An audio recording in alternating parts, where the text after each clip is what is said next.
as we step into this devotion on original sin, or on the Apology to the Augsburg Confession, I just put the cart before the horse a little bit. We're talking about sin, and my question for you is, I want you to think about, how does it feel to be forgiven for something you didn't do? Okay, and I think generally what I see is that there tend to be maybe three reactions to being forgiven something that you didn't do, or you don't think you did. The first is almost like an aggressive, defensive response, like why are you forgiving me? I didn't do anything wrong. There's kind of like a defensive response there. There's another response of kind of like, oh, that's nice, and but it's not really.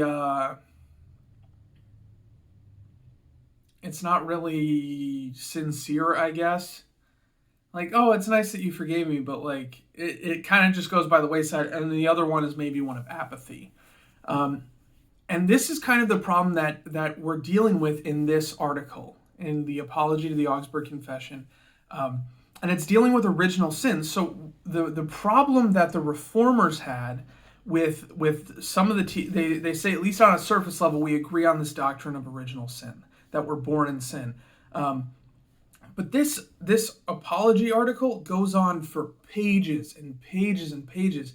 And the core of why is that people, and I think this is still something we'll face today, we acknowledge original sin, but in as minimalizing and as trivializing a way as possible. A couple ways we do this is, yes, we have original sin, but that's not what condemns us.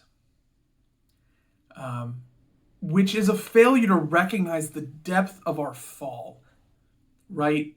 You were born, and the second you were born, you were condemned. And that rubs against us the wrong way, because we say, how can you be condemned if you haven't done anything wrong yet? And we say, no, you're born in the wrong.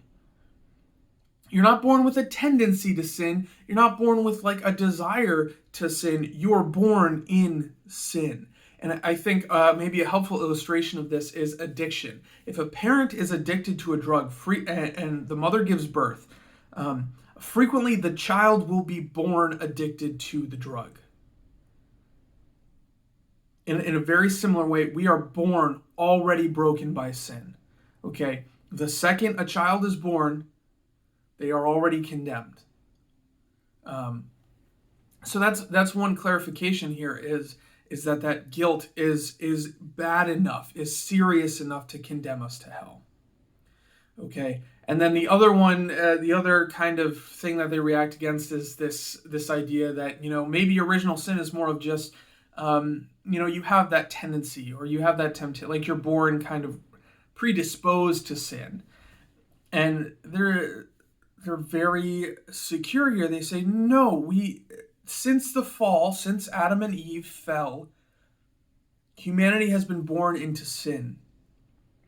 And it's unavoidable. And what's really important is that we recognize today, when we practice and we understand sin, because a lot of us, I think we have this kind of attitude, right? We'll confess on Sundays together, I am a poor, miserable sinner, I have fallen short of the glory of God, etc., etc., etc. But I don't think we frequently view ourselves as worthy of condemnation. We don't understand the depth of our sin, the depth of our guilt. And I say we because I think I am in the same boat. Right? We have this desire to maybe see ourselves as innately good on some level. And we're broken. And there's an important reason they're driving to this. Knowledge, and this is a quote. This is from Article 2, paragraph 33, I guess. It says, knowledge of original sin is a necessity, for we cannot know the magnitude of Christ's grace unless we first recognize our malady. So we have to recognize that from the second we're born, from infancy, we're born into sin, we're born broken, we're born deserving of condemnation, and Christ steps into that and says, I forgive you. So it's important for us to recognize our guilt because, like I started with, it's really hard to receive forgiveness properly if we don't acknowledge first that we need it. So that is our devotion for the day. If you have questions, if you have comments, please drop them below. I check YouTube at least once a day to see if there's anything I need to respond to. So with that, brothers and sisters, go in peace. Serve the Lord. Thanks be to God.